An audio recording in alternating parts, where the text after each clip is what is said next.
नमस्कार, आप देख रहे हैं भोजपुरिया न्यूज़ दर्शन। पल पल की खबरों को जानने के लिए चैनल को सब्सक्राइब करना ना भूलें। क्या है आज का ताज़ा खबर, जानिए विस्तार से।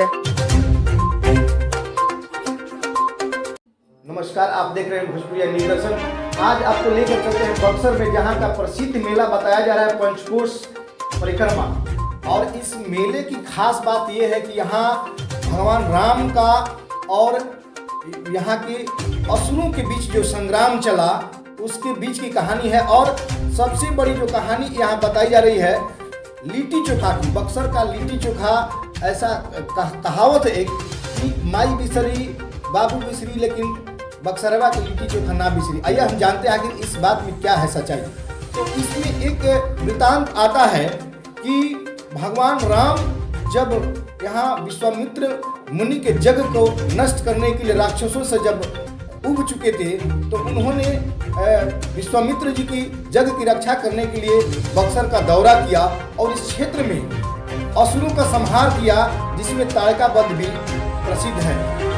तो इन राक्षसों के नाश करने के बाद भगवान जिन जिन जगहों पर गए उनके बारे में ऐसा कहा जाता है कि जब उन्होंने राक्षसों का वध किया तो देवताओं ने ऐसा कहा कि यहाँ के आसपास जो 5 स्थानों पर ऋषि महर्षि का आश्रम था उनका दर्शन कर लें। तो वे इस 5 स्थान पर दर्शन करने के लिए जो निकले उसी को पंचकोश कहा गया। चूंकि ये 5 जगह एक एक कोश के लगभग बराबर है, इसलिए इसको पंचकोश नाम दिया गया। जिसमें पहला स्थान आता है अहिरौली का, जहाँ पर गौतम ऋषि का आश्रम था, भगवान यहाँ दर्शन किए। उसके बाद दूसरा स्थान आया नदाओं का, जहाँ पर नारद ऋषि का आश्रम था। तीसरा स्थान बताया गया है भभुवर को, जहाँ पर भृगु ऋषि का आश्रम था।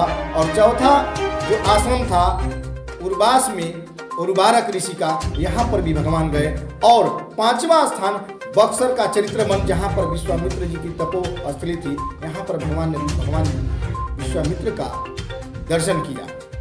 सबसे बड़ी बात है आखिर लिट्टी चोखा का इससे क्या संबंध है। तो दर्शकों, पहले आपको मैं बता दूं कि भगवान राम ने इन 5 स्थान पर जो यहाँ के ऋषि मुनि की दर्शन के अंतराल में जो उनकी पत्नियों ने इन्हें भोजन ग्रहण कराया, उस भोजन के कारण यहाँ आज भी औरतें जो खाद्य पदार्थ लेकर आती हैं, खिलाती हैं, उसमें लिट्टी और चोखा का प्रधानता दिया गया। इस कारण इसको लिट्टी चोखा के रूप में फेमस माना गया।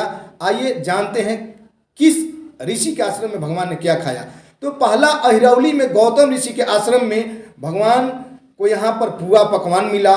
तो वहीं दूसरा स्थान जो नारद ऋषि का आश्रम नदाओं था, वहाँ पर उन्हें खिचड़ी खाने का मौका मिला। तो ठीक आगे भभुवर में भृगु ऋषि के आश्रम में दही चूड़ा भगवान ने खाया। तो उर्वास में उर्वारक ऋषि के आश्रम में भगवान को सत्तू और मूली मिला। बक्सर के विश्वामित्र जी के आश्रम में जब भगवान गए तो वहीं पर लिट्टी चोखा भगवान को मिला।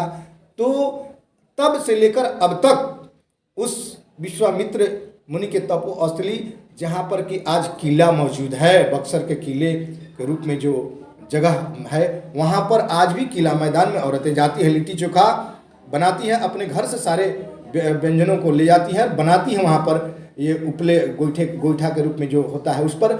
और एक बहुत बड़ा विशाल मेला का रूप लेता है। ये 5 दिन जो होता है चलता है, और पूरे बिहार ही नहीं विदेशों से लोग आते हैं, ऐसी मान्यता है। और इस लिट्टी चोखा को बनाकर खाते ही नहीं है, अपने घर भी लाते हैं। आइए देखते हैं किस तरह से वहाँ महिलाएं पुरुष मनाते इस लिट्टी चोखा को, कि बक्सरवा की लिट्टी चोखा ना ही बिसरी।